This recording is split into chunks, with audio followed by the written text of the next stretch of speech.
Les amis, bonjour, on se retrouve aujourd'hui pour une vidéo manga, pour une vidéo custom, entre guillemets, parce qu'on est sur une marque non-off, assez rare sur la chaîne du coup, et sur une marque qui est quand même vraiment d'actualité, Focus on Creation, la marque Fox Studio. Et honnêtement, sur mon fil d'actualité, le peu de temps où j'ai pour le regarder, je vois quasiment plus d'actu sur Fox Studio que sur Tsume. Franchement, et pour une marque non-off, je les trouve extrêmement présents sur les réseaux sociaux. Vraiment beaucoup. Voilà, alors bon, j'étais du coup assez impatient de faire cette vidéo avec vous et surtout de voir ce produit parce qu'il est en expo sur la boutique d'Avignon et honnêtement c'est vraiment pas mal. Je dois avouer que c'est très sympa. Alors c'est vrai qu'ils vont je trouve que c'est une marque qui a quand même assez bien compris, un peu comme KD, vraiment bien ce que veulent du coup les collectionneurs de manga. Parce que, alors, d'après, encore une fois, je cataloguer ou faire de portraits de personnes, mais des collectionneurs qu'on peut voir en boutique et échanger avec eux et aussi un petit peu sur internet, je trouve que les collectionneurs de manga sont plus, comment je vais dire ça, je sais pas, gloutons. Je sais pas si c'est le bon terme. Non, c'est vrai que voilà, de prime abord, les collectionneurs de cinéma, ils ont plus entre 35 et 45 ans. Les collectionneurs de manga, pour la plupart, ils ont plus la vingtaine à la trentaine, voire 35 également, malgré qu'on soit là sur des licences qui sont du coup un petit peu anciennes, puisque bien sûr DBZ, Senseiya, c'est les deux mangas phares de mon enfance. J'ai 35 ans là dans quelques jours, donc bien évidemment c'est des licences qui parlent beaucoup moins aux jeunes que du My Hero Academia, du Attack on Titan, du Tokyo Ghoul, ce genre de licences plus actuelles. One Piece bien évidemment, Naruto on est un peu entre les deux, mais voilà, c'est vrai que Senseiya, bon, c'est une licence un petit peu maintenant pour les jeunes de PP, bien évidemment, ceux qui se cosplay dans les salons manga, dans les réunions, dans ce genre d'événements, c'est souvent voilà des quarantenaires, des cinquantenaires même, alors que les jeunes filles, les jeunes garçons, ils ont plus tendance à se cosplayer en My Hero Academia qu'en Senseiya, c'est une évidence. Voilà. Donc bon, malgré tout, même pour les collectionneurs un petit peu plus âgés, un petit peu plus sages, si je peux employer du coup ce terme, je trouve que la clientèle manga, elle est toujours en attente des prochains produits, sur le qui-vive, et à peine une statue est arrivée que tac, il en faut tout de suite une seconde. Donc ça colle bien du coup avec cette image un petit peu plus jeune, avec le fait qu'on veuille toujours plus de choses plus rapidement, next. Et c'est vrai que je trouve que KD et FOC ici, ils ont parfaitement saisi ça.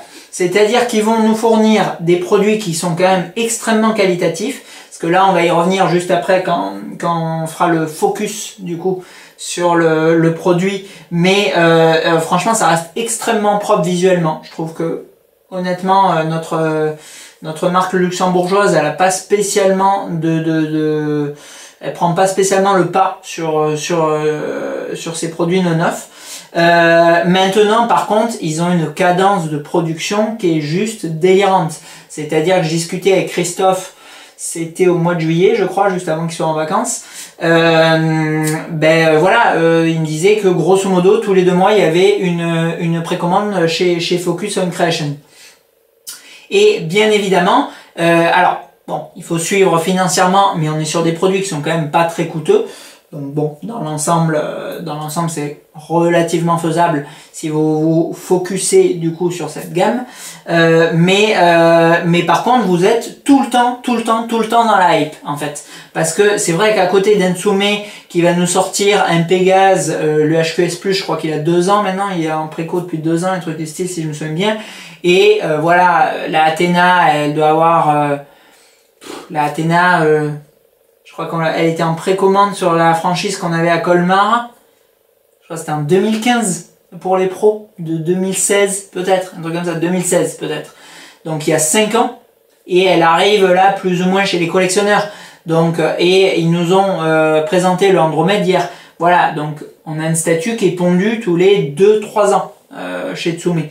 Là, chez Focus, alors vous le verrez bien mieux que sur la chaîne de Samuel que chez moi, puisqu'elles y sont toutes en review, mais je crois qu'on a 7 ou 8 chevaliers sur les 12 or. Voilà, et on a des tises de bronze en veux-tu en voilà, et apparemment des Asgard qui vont pas tarder à débouler. Donc, moyennant quelques finances, parce que je crois que en direct, je crois qu'il faut compter grosso modo quelque chose comme 600 € pour une phoque. Ben ça permet, voilà, ça permet avec un budget mensuel de 300 € peut-être, de se faire quand même un set impressionnant, et je pense qu'il va vraiment péter quand ils seront tous réunis, de Senseiya. Et c'est vrai que bon, c'est une licence pour ceux qui regardaient à l'époque qui est magistrale. Senseiya, c'est pour moi indétrônable. Alors, je le mettrai peut-être pas forcément en pole position des mangas, parce qu'il y a d'autres licences qui ont pour moi, voilà, des licences de cœur qui sont extrêmement présentes. Bien évidemment DBZ, puisque c'est le manga qui a bercé mon enfance, mais je pense voilà aussi à City Hunter par exemple, qui sont émotionnellement des mangas qui sont très forts. Naruto, bon, est aussi quand même assez bon, enfin bon, pas assez garé, c'est pas une vidéo sur le manga, mais bon, peu importe. Voilà, et donc ça c'est vrai que c'est vraiment très chouette, parce que voilà, sur 2 à 3 ans peut-être, vous pouvez vous faire les 12 gold, et ça c'est quand même assez énorme, parce que c'est vrai que chez Tsume ils doivent approcher, je pense maintenant, les 15 ans d'existence, entre 10 et 15 en tout cas, et des gold on doit en avoir 5, un truc du style. Parce qu'on n'a pas Bélier, on n'a pas Taureau, on a Gémeaux, enfin on a Gémeaux, allez on a compté Gémeaux, on a Cancer, on a Lion, on a Vierge, on n'a pas Balance, on n'a pas Scorpion, on a Sagittaire, on n'a pas Capricorne, on a Verseau, et on n'a pas Poisson. Voilà, ouais, donc ils en ont fait 6, ils ont fait la moitié. Bon ben Phoque en 2 ans ils sont déjà au-delà, voilà. Et c'est vrai que bon, voilà, 15 ans, 6 chevaliers, bon ben 30 ans pour réunir les 12, bon, faut pas déconner quoi. Je veux bien que voilà, il faut du temps pour économiser et compagnie, pour concevoir, pour avoir les droits. Bon là c'est sûr que voilà, ils fabriquent, ils font un proto, ils montrent, ça plaît, hop, c'est parti. C'est la puissance incalculable des Asiatiques, je les trouve, voilà, pour ça ils sont estomacants en termes de commerce. Et ils sont pas avec des multitudes de paperasses, d'accords, de machins qui prennent des années et qui tuent complètement la passion et le commerce avec. Mais voilà, mais du coup c'est vrai que c'est assez génial voilà, de pouvoir réunir tout assez rapidement, et j'espère pouvoir avoir d'autres produits de chez eux, parce que franchement c'est vraiment très cool. Allez, j'arrête maintenant le blabla, il y en a environ la moitié d'entre vous je pense qui ont déjà quitté la vidéo, pour voir du coup ce que donne le produit. Alors le Shaka de Tsume, je l'avais eu, je crois pas qu'on l'ait vu en review, je crois pas que je faisais de vidéo à l'époque. Il est sympa, il reprend bien évidemment la posture assise du lotus emblématique de Shaka. Shaka c'est d'ailleurs mon chevalier d'or préféré, je le trouve immensément classe. C'est censé être d'ailleurs le plus fort des 12, bon enfin il y a un moment de la série c'est tous les plus forts en fait, mais bon, voilà, il est quand même extrêmement puissant. Donc c'est un personnage qui est extrêmement réussi en termes de chara design, je trouve, qui a une personnalité très intéressante, et qui est quand même, alors badass ça lui colle pas parce qu'il est quand même assez fluet, assez féminin comme personnage, mais voilà, qui est quand même bon, qui envoie bien du lourd quand il y a besoin. Et la pose de Tsume était relativement bien choisie. Après on avait ces fameux fantômes en arrière-plan. Alors je trouve que c'est pas forcément ce qui colle le mieux à Shaka. Je trouve que la fleur de lotus pour le coup là elle est quand même vachement plus iconique du personnage, et surtout ça arrivait systématiquement cassé. Je crois que de mémoire, je suis pas certain, mais je crois qu'on l'avait reçu, les fantômes étaient brisés, j'avais demandé à Tsume, il m'en avait renvoyé, j'avais envoyé à l'acheteur, il avait reçu des fantômes brisés. Voilà. Bon, comme c'était un asiatique, bien évidemment on n'avait pas fait un deuxième SAV, mais bon bref. pas génial, génial. Et c'est une statue surtout, alors à l'époque je crois que c'est une statue qui valait 400 € quand elle avait été lancée, on était sur les prix vraiment très bas. C'est une statue, nous, qu'on avait vendue en boutique 1200 € si je me rappelle bien, et c'est une statue aujourd'hui qui vaut, je sais pas, 3000 balles, un truc comme ça, un Shaka Tsume. Donc il ne les vaut pas du tout. Voilà, clairement là c'est pas oui, non, mais machin, non. Clairement, alors 400 € effectivement c'est extrêmement pas cher. 1002 pour ce que c'était, bon, ben, c'est quasiment le prix de lancement d'un Iki Prime One qui fait le triple d'envergure, donc pour moi, bon, c'est déjà cher. 3000, no comment. Voilà, donc bon, c'est rare, c'est vieux, c'est les premiers, c'est je sais pas quoi, c'est n'importe quoi de mon avis. Voilà. Alors, notre ami Shaka, alors on a ce certif qui est juste trop classe, ça m'aimait. Il est trop beau ce certif. On a 240 exemplaires. Donc on a un super lot tirage. Ça c'est vraiment très cool. Vous savez que j'aime pas quand les statues elles sont produites à 3000 exemplaires. Je trouve que ça tue complètement le côté collector. Là 240, overclass. Une espèce de plaque en imitation or dans du plexi. Trop belle, trop beau certif. Avec du coup le... c'est rigolo, il y a marqué Euro US. Donc du coup, je sais pas s'il y a un autre tirage pour l'Asie. C'est marrant qu'il y ait marqué ça pour le coup. Donc si quelqu'un a la réponse, je veux bien la réponse dans les commentaires. Et derrière, on a du coup le signe de la Vierge qu'on retrouve sur la Pandora Box. Et c'est trop classe. Franchement, avec un petit socle, ah oui, j'allais dire en acrylique, mais non, à mon avis, il est plutôt en plastique. Bon. Bref, visuellement, il est très joli, donc peu importe, on s'en fout. Hop, c'est cassé, voilà. Non, c'est pas cassé, c'est pas vrai, mais ça tient pas trop en fait, ça glisse. Mais c'est très joli. Après, on retrouve la 6e maison du Zodiac avec l'inscription Virgo devant. C'est aussi très sympa. Petit accessoire bonus avec un socle en velours. Il n'y a pas l'imitation en dessous, mais bon, pas très grave. Et on a 2 bustes pour ce Shaka. Version je maîtrise totale à donf, j'ouvre même pas les yeux, je te dégomme avec le casque sur la tête. Ou version là tu m'as touché, tu m'as fait perdre une goutte de sang, je suis ultra vénère, j'enlève mon casque, j'ouvre les yeux, je t'atomise. Voilà, donc les deux sont vraiment très cool. Peut-être les cheveux m'ont l'air d'être les mêmes, l'un et l'autre. Et vous savez que quand vraiment il se vénère à donf, Shaka, il a les cheveux qui sont quasiment à l'horizontale, c'est-à-dire qu'il a les cheveux comme ça. Et ça aurait été peut-être du coup sympa de faire monter plus haut la chevelure du buste décasqué, yeux ouverts, je vais y arriver, c'est assez technique.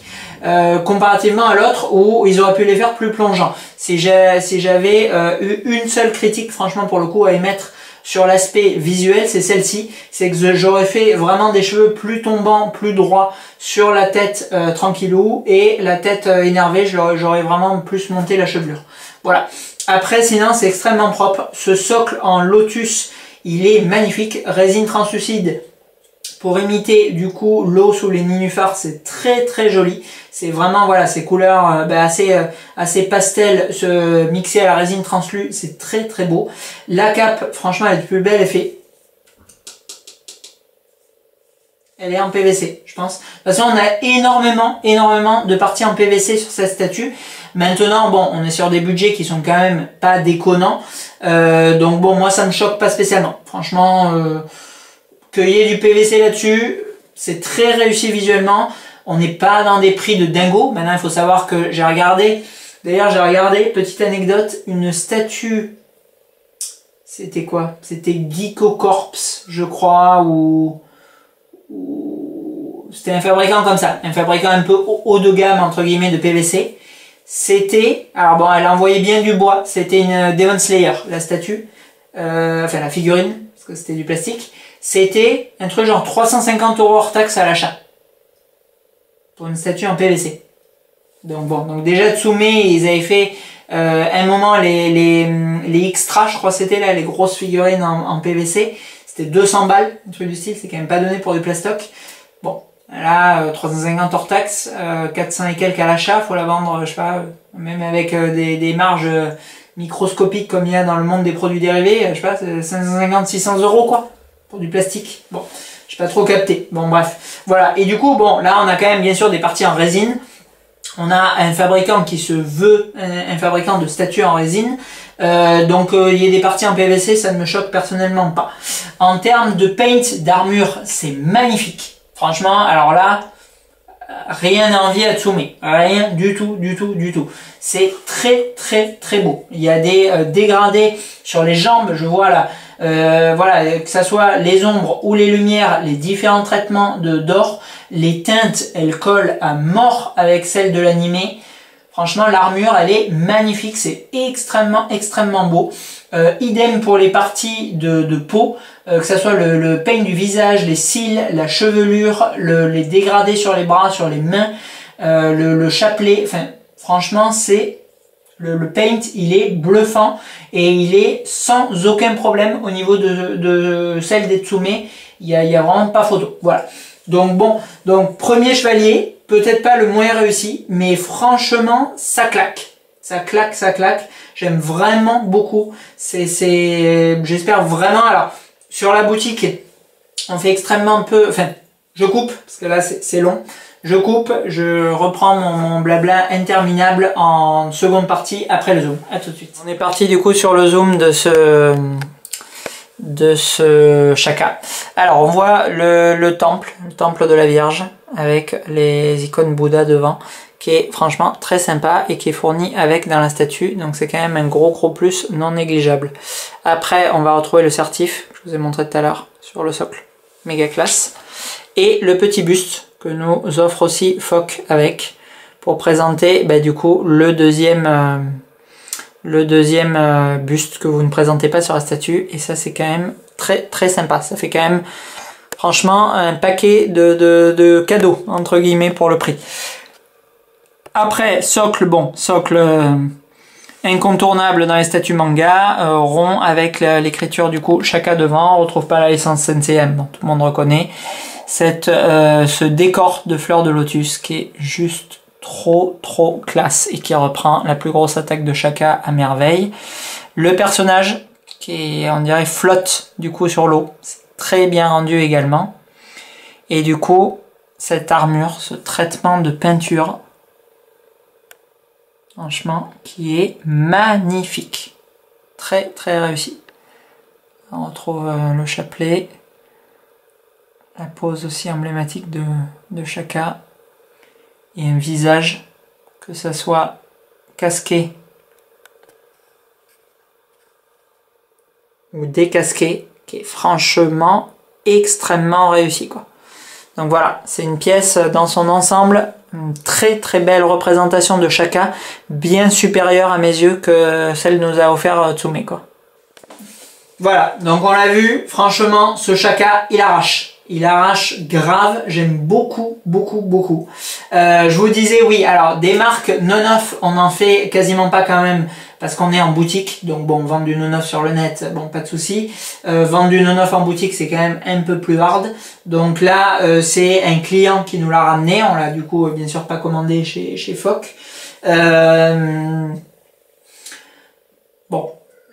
Je ne sais pas si on en verra d'autres en boutique. En tout cas, j'en sais rien. Mais en tout cas, voilà. Si d'une forme ou d'une autre, j'ai une possibilité de vous en présenter une autre et d'en voir de mes yeux du coup une seconde, ça serait vraiment avec plaisir, parce que franchement, c'est très joli. Et voilà, Senseiya, c'est sûrement un de mes 3 mangas préférés. Donc ça serait vraiment un grand plaisir de voir d'autres produits de chez eux, parce que ce Shaka, il est extrêmement fidèle, il est extrêmement propre au niveau de la réalisation, pour un prix qui est quand même extrêmement contenu. Il fait beaucoup de extrêmement tout ça dans la vidéo. Et voilà, franchement, c'est une réussite. Et encore une fois, je pense que leur très gros point fort, comme tous les producteurs non-off, c'est vraiment de vous maintenir sans arrêt dans le move, dans la même hype qu'ils sont eux-mêmes en créant, et de pas permettre de casser le game en cours de route et de vous laisser 2 ans sur votre faim et de passer à autre chose, de revendre parce que vous en avez marre d'attendre. Ça, c'est vraiment une très grande force de Fock. Voilà. À bientôt, je l'espère, pour un autre produit Focus on Creation.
Ciao.